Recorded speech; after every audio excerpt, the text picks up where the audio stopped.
this is what David Cassidy allegedly said. He wanted to assemble 1,000 Unifor rank-and-file members in Windsor, descend upon the Freedom Convoy participants, act out violently upon them, and then, quote, throw them in the Detroit River. Kathleen with a K? Yes, Kathleen with a K. Last name is O'Keefe. David Menzies for Rebel News here in Toronto. And folks, I'm standing outside of Unifor's national headquarters. And you see, there was an individual in the news, it was Blacklocks that broke this story.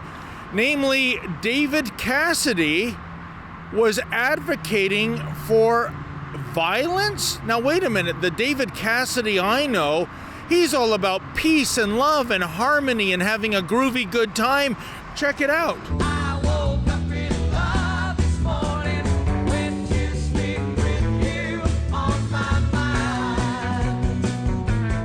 Oh, turns out it wasn't that David Cassidy. No, I'm talking about the David Cassidy who is the head honcho at Local 444 in Windsor.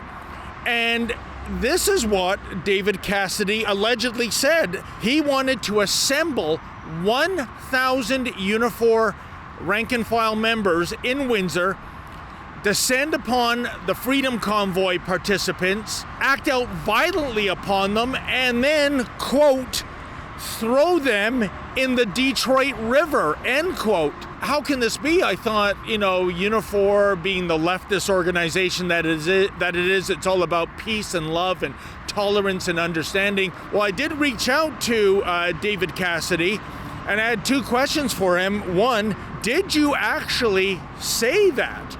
And two, why would he want Unifor members to become vigilantes in order to shut down a peaceful protest and shut it down violently? I don't think the Detroit River in the month of February is a very welcoming place.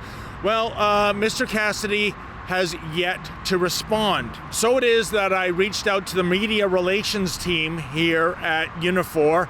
They've got quite an extensive team. And I sent an email to Kathleen O'Keefe. She's one of the spokeswomen here.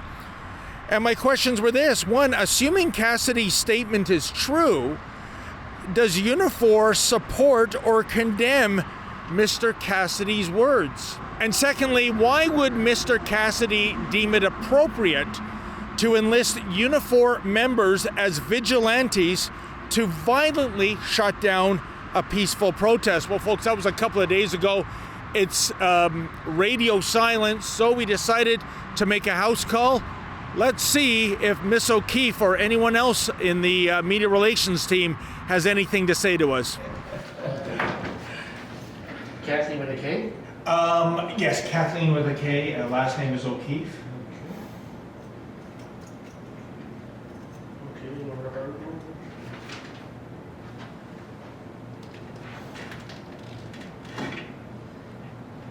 Thank you. No problem. And your name, Shirley? My name is David Menzies. Okay.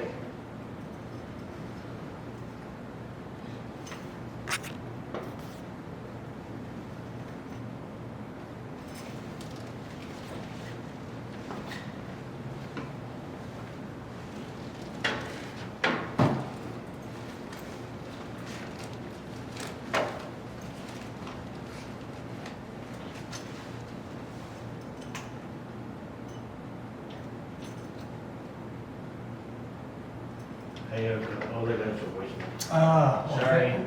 Well, there you have it, folks. This Unifor headquarters, it resembles the hotel overlook in The Shining. It is virtually devoid of human beings. The helpful fellow at the desk tried to get us in touch with anyone, but it was just voicemail city.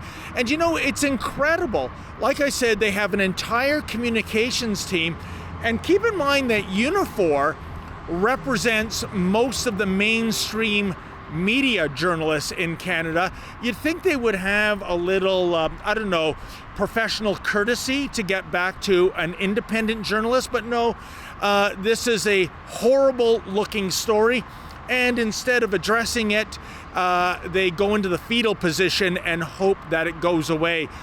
All I can assume is that these statements by Cassidy are indeed accurate, and they are horrific. He was advocating violence.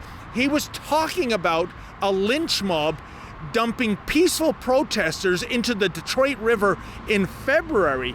It is incredible, isn't it, folks? It is Tamara Leach that gets 49 days in jail, whereas this union rep, David Cassidy of Unifor Local 444, spouts this hateful and threat-laced diatribe, and nothing seems to happen. Unbelievable. For Rebel News, I'm David the Menzoid Menzies. Well, folks, of course the mainstream media is not going to report on this call to vigilantism by Unifor Representative David Cassidy.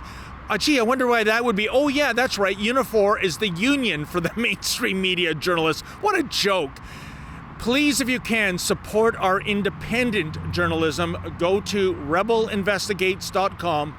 That's rebelinvestigates.com. And if you can make a donation, we would greatly appreciate it so that we can continue to bring you the other side of the story.